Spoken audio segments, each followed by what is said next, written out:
Welcome to the 5-Minute PM, episode 37. In this episode, we're going to break down the steps to writing an effective project charter, one of the most critical documents in project management.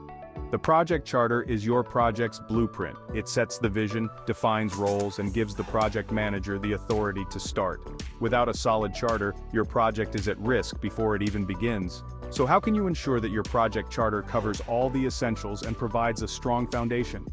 Let's dive into the 5 steps to creating a successful project charter with a bit more detail to ensure clarity and success. Step 1. Define the project purpose. The first step to crafting an effective project charter is to clearly define the project's purpose. In other words, you need to explain the why behind the project. Why does this project exist? What problem is it trying to solve, or what opportunity is it seizing? When you articulate the purpose, it needs to resonate with key stakeholders, answering crucial questions like, why is this project necessary now? What value will it bring to the organization, customers, or broader community? Pro tip: keep the project purpose concise but compelling. A well-defined purpose is like a North Star for your project. It will guide decision-making and help keep everyone aligned.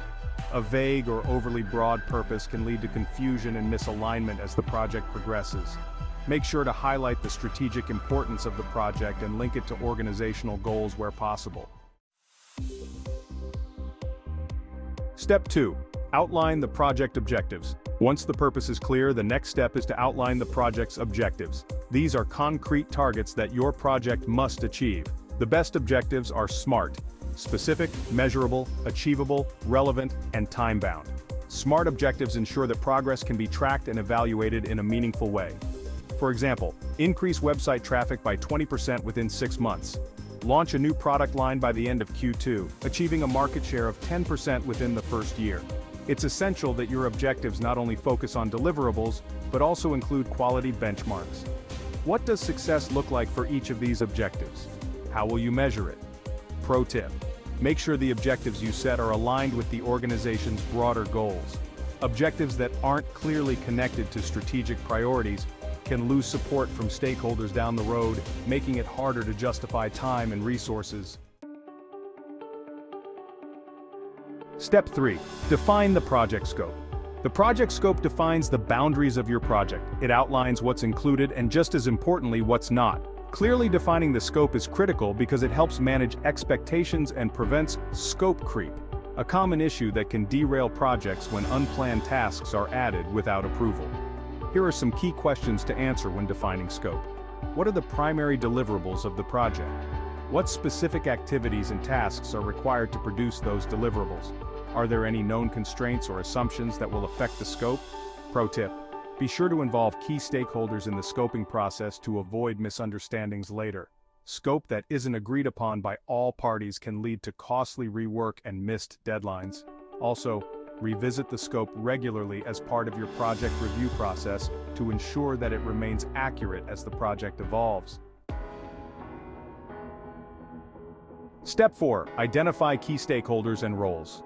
No project charter is complete without clearly identifying the key stakeholders and their roles. This step ensures accountability, communication, and smooth collaboration throughout the project lifecycle. Stakeholders are those who have a vested interest in the project, including both internal and external parties. Make sure to clearly define project sponsor, the individual who provides financial backing and high-level support. Project manager, that's you, the person responsible for driving the project forward and ensuring it stays on track. Team members, list key personnel who will be involved in delivering the project. External stakeholders, these could include vendors, customers, or regulatory bodies that will influence or be affected by the project. Tip: involve your stakeholders early in the project's lifecycle and communicate regularly.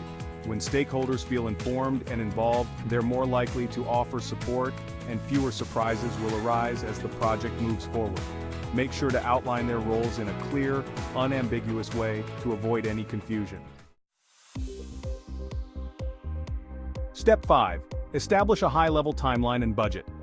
The final key element of your project charter is the high-level timeline and budget. This isn't the place for a detailed project plan, that will come later. But you do need to provide a broad overview to set expectations about key deadlines and cost estimates. For the timeline, include project start and end dates, Provide an estimated duration for the project. Milestones, identify key points in the project where significant progress should be made, like completing the design phase or launching the beta version. Budget estimate. While it doesn't need to be exact at this stage, a rough budget estimate is crucial to ensure that the project remains viable and that stakeholders understand the financial commitment. Pro tip: be realistic when setting your timeline and budget. Overly optimistic timelines can lead to rushed work and errors, while underestimating your budget can result in financial challenges later in the project. It's better to be conservative in your estimates and exceed expectations. A well-crafted project charter is more than just a formality. It's the roadmap that sets your project up for success. By investing time in creating a detailed and thoughtful charter, you'll ensure everyone is on the same page, which will reduce risks and increase your chances of a successful project outcome. Thank you for watching the 5-Minute PM. If you found this episode helpful, don't forget to like and share the video, and subscribe to our channel for more practical project management tips and strategies.